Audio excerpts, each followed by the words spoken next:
welcome to In the Rising podcast. My name is Bettina Brown, and I am the host of this show. Now, I created In the Rising podcast because I was working one-on-one with hundreds of women going through breast cancer and other people going through different types of cancer. And there was just this one relating theme every single time.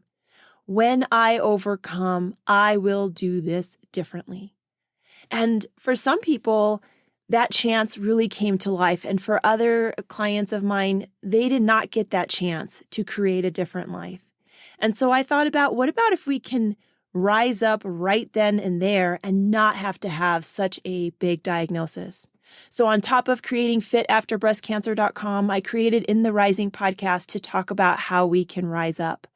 And my guest today is Alena Turley. And wow, does she have a story about transformation, transforming her life and really the legacy of her children, her family, and making an impact for all the women that she encounters, becoming inspiration, becoming motivation, and unboxing themselves into other roles besides just being a mom.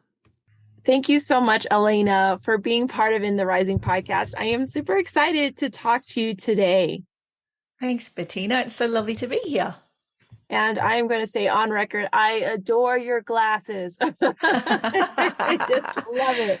For the podcast listeners, they're large and dark, and they're sort of a bit like the designer in Minions, in The Incredibles. They're sort of like those, yes. big black. And I loved them in that movie too. And so I'm really happy to have you. You're just a lot of things. You're a holistic mother, mentor for mothers. You are a mother. You're a martial artist. Yes. And you're a podcaster as well. So you cover a lot of bases. And I'm really interested in learning more about where you came up with the Soul Mama Hub, because there's an underlying story of why this became important for you. Yeah, there is. So thank you for having me on to share this story. It's my favorite story to share, mainly because I went through a lot of stuff, and I really like letting women especially know that if there's a lot of stuff going on in your life, just keep going, just keep swimming, and the various things that I overcame to be where I am today.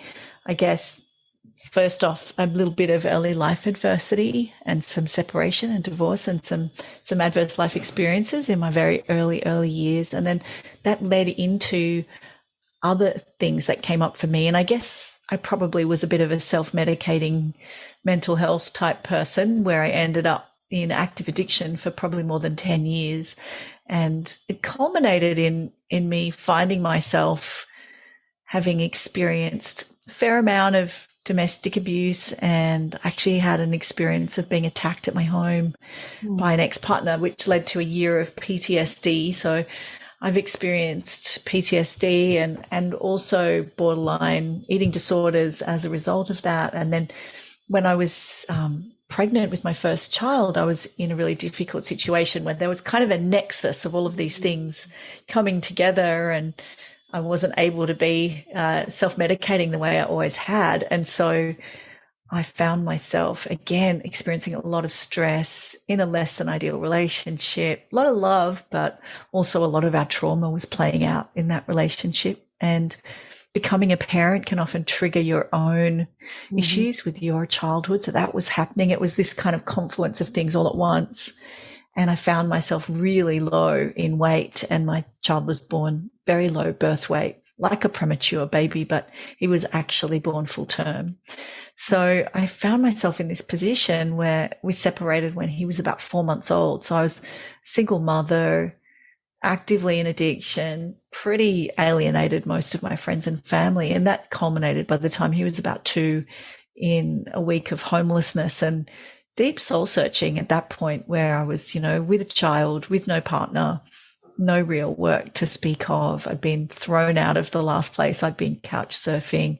All of my belongings had actually been thrown on the road. It was just, it was nuts, And I fortunately had a couple of really caring people who stepped in and said, "You're not doing so well.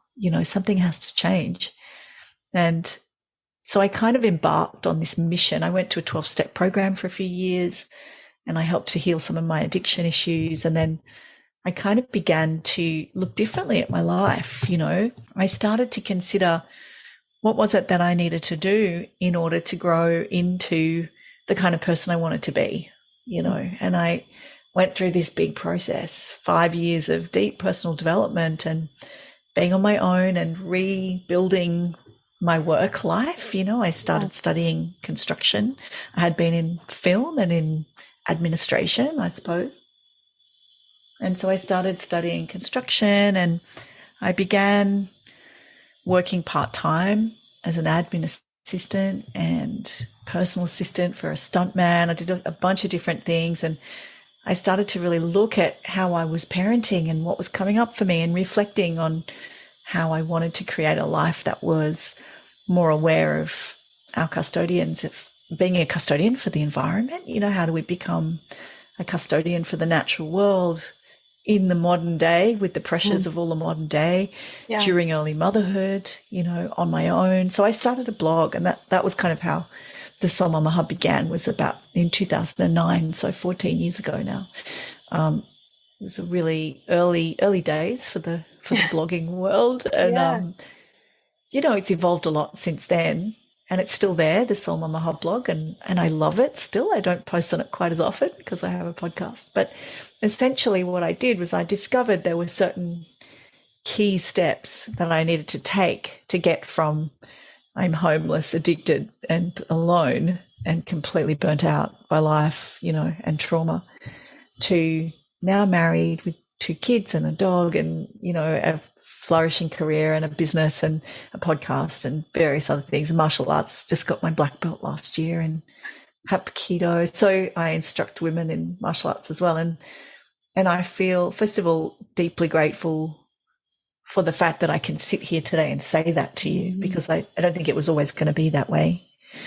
But also deeply grateful to be able to now do this work with other women. And not many of them are in deep adversity, but the things that I used, I guess, to get from there to here are really applicable to lots of people in lots of situations, So it's been really nice to kind of go, okay, well, I kind of now know how to support other people to take steps towards their biggest, boldest dreams. What an incredible thing. And it's very personal, but I really love to that's my favorite thing to mentor people about. That's an incredible story. And thank you for sharing it. And thank you also for acknowledging the vulnerability to share such a story, because in just sharing that, there is always going to be some judgment, right? Well, what kind of mom? That should have woken you up that moment. And it's not that easy. It's easy to talk. It's a lot more difficult to act. And I think it's even a lot more difficult to remain consistent in actions that are not what you're used to. And it sounds like that's for you, where you made this realization. And then you said, I looked into myself very deeply for 5 years. A lot of us don't look very deeply into ourselves for 5 minutes because we're afraid of what we might see there, and have to acknowledge the way we feel. And yet you kept pursuing that because you knew there was something better on the other end of that. Yeah, I was pretty relentless. I had a lot of support as well. And I think the key thing that comes back to me time and time again is that we need to connect within, and we need to be brave, as you say, and look at the things we would rather not. Definitely. But to do that on your own is virtually impossible. There was the only way I could do that was because I sought the help I needed in lots of various different forms. And I feel like that's my ultimate blessing, is that I can now share that kind of support with others, because I know that despite our best intentions, it's very, very difficult to make changes deeply and lasting in any lasting way without connection, without a community or connection in some way. I like that you mentioned intention, because, just 30 days ago was the beginning of the year, when we make a lot of resolutions and we have brand new intentions.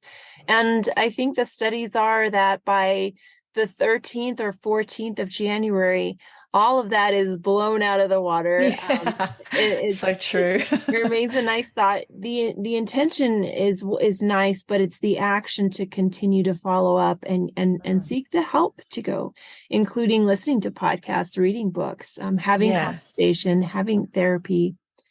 And so absolutely. you started this, it sounds like the Soul Mama Hub was something that also helped you in your healing process at that Oh, time. 100%. Absolutely. I think for me, creating and sharing is actually a huge part of my healing, and it continues to be. So I think when we are able to share our story authentically and show up in life authentically, like really authentically, not Yeah. just I'm going to be authentic, a flippant throwaway line, but I mean, really do the work to be able to come as you are and as all of you are at any given moment. That is powerful. And I shared about this on TV recently, actually. It was funny. And I got asked the question, do you really think that helps people? And I was like, yeah, I really do, because we need to hear the stories of other people so that we can make sense of our own story. That's something we've done for a really long time as human beings. And if you look at something potentially we can learn from the many various First Nations or Indigenous or Aboriginal cultures here in Australia, storytelling is a huge part of those cultures, and for good reason. It's human to do that. And that's why podcasts are so good, right? Because Yeah. we get to connect with stories of other people. So I will continue to, and I won't say it's fearlessly share my story. It's not fearless at all. I do it with the fear. I do the things that I do with the fear, because the power and I'm compelled to share it because of the potential for healing for other people and the potential to serve other people. That Mhm. for me outweighs the fear and the shame that I've carried before around it. But it's taken some doing. It's taken a lot of different things to become comfortable enough to admit to some of the things I admit to in my story, right? And to take Yeah. full responsibility for those things. Like, I'm not doing that as a victim or in blame. I totally understand why the people that played a part in that story did what they did. And I forgive them 100%. I don't hold any resentment or blame. So there's a lot of work to be done on forgiveness to be Mhm. able to tell your story when it involves the actions of other people, right? Yeah. And that's also an honoring conversation just in itself, to acknowledge Mm, where what they did and where thanks. why they probably did, and they Mm, also have a story, and the people right. who did whatever to them also have a story. And Yeah. so that takes some work through life, and everyone has a different pace of when they can acknowledge, if they will, and to also provide the grace and the compassion and empathy Yeah. for that in Yeah. I that. still agree with you. Thank you for saying that. That's beautiful. And I totally agree. Yeah. Yeah. You mentioned fear and shame. And I think, especially when we're talking about motherhood, I think there are just some words that come to mind, right? It's Yeah. miracle, blessing, Yeah. love, life changing. And then there are these other words that also ring true for so many, and that's lonely, perfectionism, uh, fatigue, Yes. and Yes. comparison. And Yes. what Guilt. you That's a big one. guilt. The guilt is, I think that's the book title, The Mama Mm. Guilt. And then someone told me recently, there are good moms that work. And she Mm. just let I it go. love that. You're right, 100%. and that's okay. And just that was, that there was a period there was nothing else. There are still good moms, and they work, and they do this. Mm. uh, there are a lot of moms who are struggling as well with fatigue. And fatigue, I think, comparing, because we used to raise children more in a familial, like in the village. Yes. There Yeah. it was never just you. There was a community. And Yeah. because of choices or life or, distance, we don't really have that anymore. And That's right. feel that. What Mm. have you seen in from women that talk to you? Yeah, absolutely. That isolation and disconnection that so many women experience, particularly through early motherhood, but it can continue for many years. Mhm. I think it's all too common. It's become almost like a cultural disease, you know. It's something that we have created in our modern urban, particularly urban Western culture. And now we stand and we look at it, and as certainly as women and mothers commonly question it, you know, really question it. And then how do we find an alternative? How do we find an antidote? Is the next question. And I think often we don't, is the real answer. The times when I have felt something different through, I've had 3 different children in 3 different circumstances, and each time I've learned something different. The one time I didn't feel alone was when I lived in a smaller city in England, and I went to groups, support groups that were run by volunteers 2-3 times a week. And it was very powerful. And yes, I still felt a little isolated, but it was far better. Yeah. And it's one of the reasons I think I build communities now online and also locally where I live, is because I really feel sad that so many women have experienced that and continue to experience it when it's not necessary. Mm-hmm. And it comes out of a lot of different things. It comes out of our inability to ask for help and our inability to be vulnerable. You know, we're not conditioned or taught how to do those things very well anymore. Some of us are, but I'm generalizing. And so then we find ourselves in a position where we are forced to ask for help, and then we feel like we're failing if we show weakness or we show vulnerability. And you would think that wouldn't be there anymore, but it is. It really is. And It's alive and well. yeah, even if it's just in the background, you know. Mhm. And we've come a long way with it. We've come a long way in being able to talk about maternal mental health. We've come a long way in being able to see the research of various practitioners all over the world who are challenging these stereotypes. But it's still well and truly, like you say, alive and well. Mhm. So I think the antidote really is, first we need to ask questions. How important really is it for us to appear strong and in control? And where is that coming from? Where does that come from in you? Can you address that in another way? Can you acknowledge that that thought or that belief is not relevant in your experience as a mother, and it's time to let that go? Can you surround yourself with people you feel safe amongst and supported by? And how can you do that? So my community is one way, but there's a lot of ways these days. So I think that we just need to ask questions, and we need to really, like you say, be so gentle and really shine deep self-compassion on it. Really shine the light of self-compassion on our thinking, on our feelings, on our experience as much as we can, because that's often what's lacking, is that deep self-compassion. You know, we replace it with comparison and high expectations. Absolutely. And I feel that the words with the hyphen self-compassion has been said to me at least 5 times in the last 3 weeks. So It's becoming a really big thing, isn't it?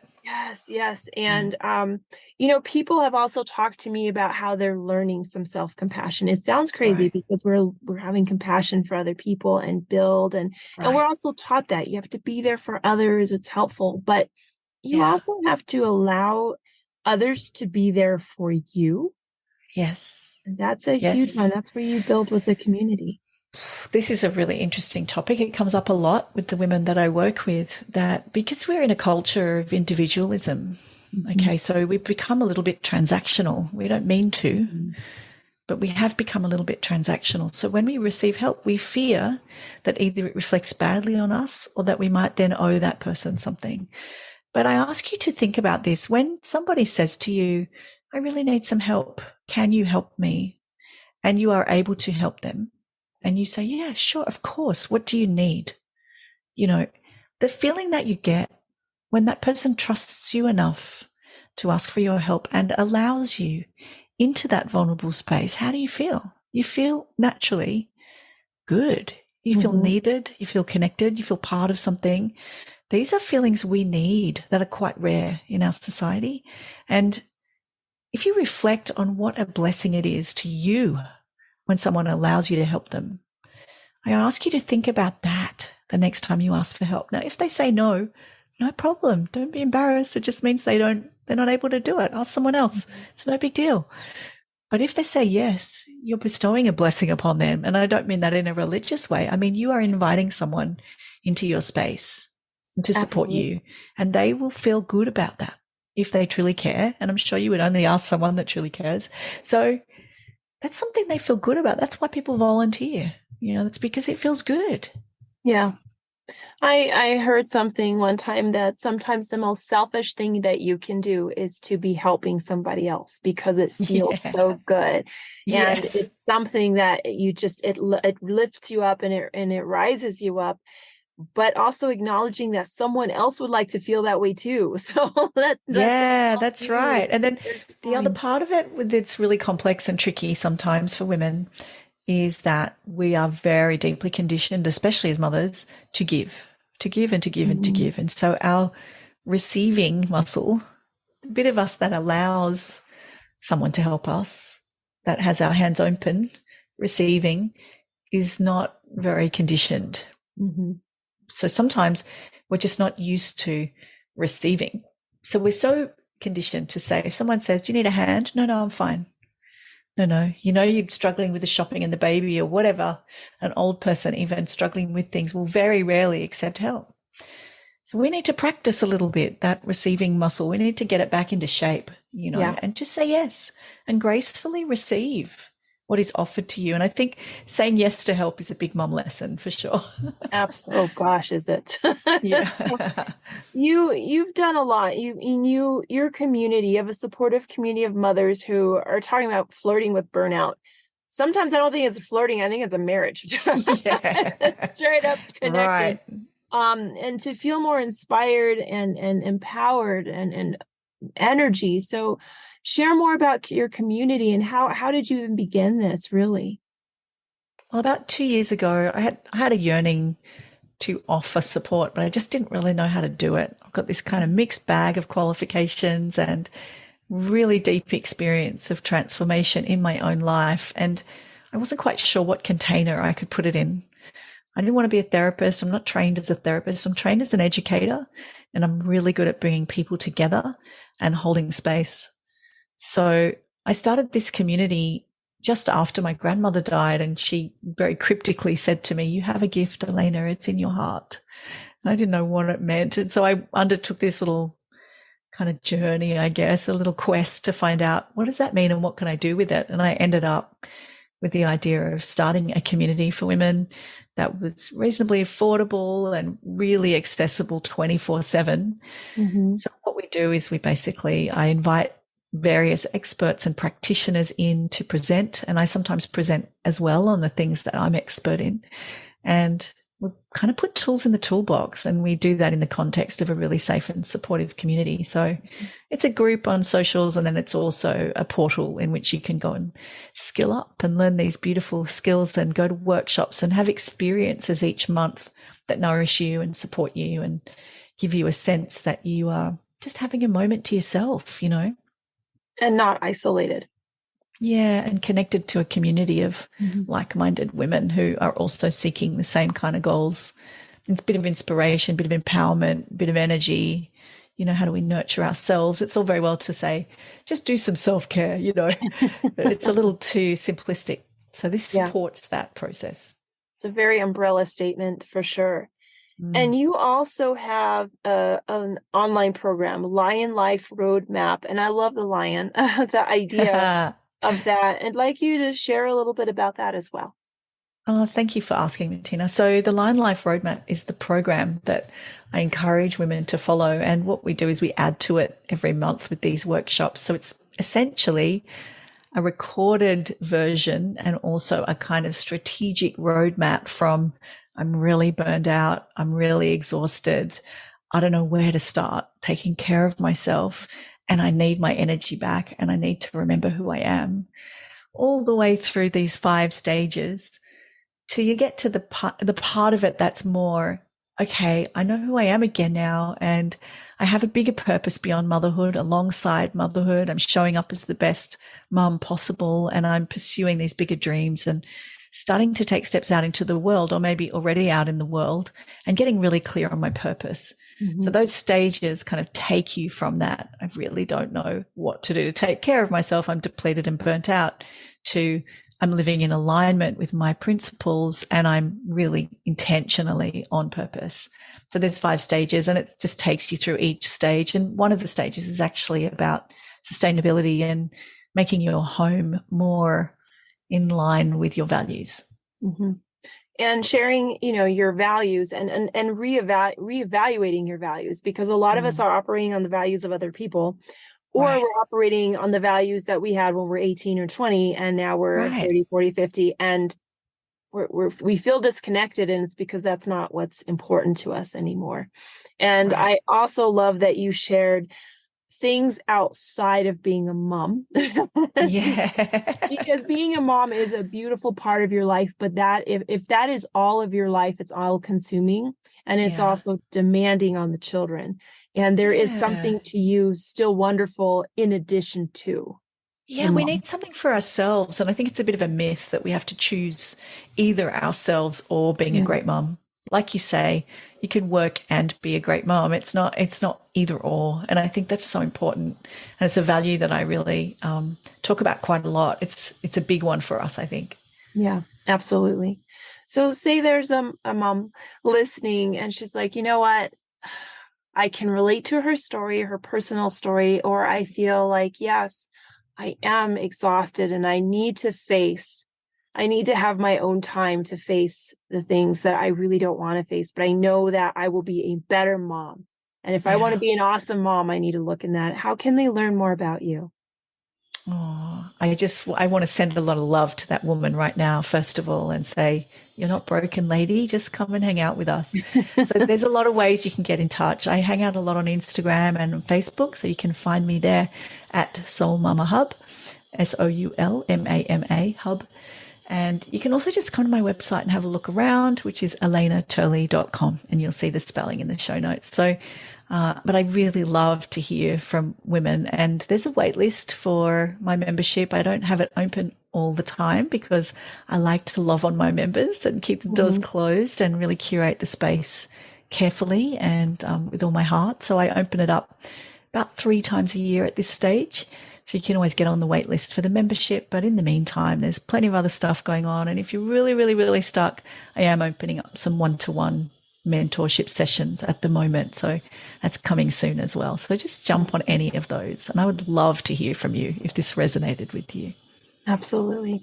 And like you said, it will be in the show notes. And I am just so grateful for your time today. And thanks for loving on other people and on moms. And it's a and pleasure. I know that made a huge difference for your own kiddos. Thank you so much for having me, Bettina. It's been lovely to hang out. So if you were listening to this show, maybe your gut reaction was similar to mine. I did not see Alena's story coming. Really homeless and being a mother and addiction. But at the same time, doesn't she have a story of inspiration? That she made a conscious decision to change the life and the life of her kids and everything going from there. And then she also honored a call to be of service. And what about if that call is for you? What if that call is to share this podcast and help put this story in the hands and ears of someone who really needs it right now? So I encourage you and I invite you to do that. And I also invite you to leave a 5-star review or an honest review of this podcast so that we can reach it out to the people that need it most. I am so grateful for your time because you know what? That's the one thing we never get back. And until next Tuesday, let's keep building one another up.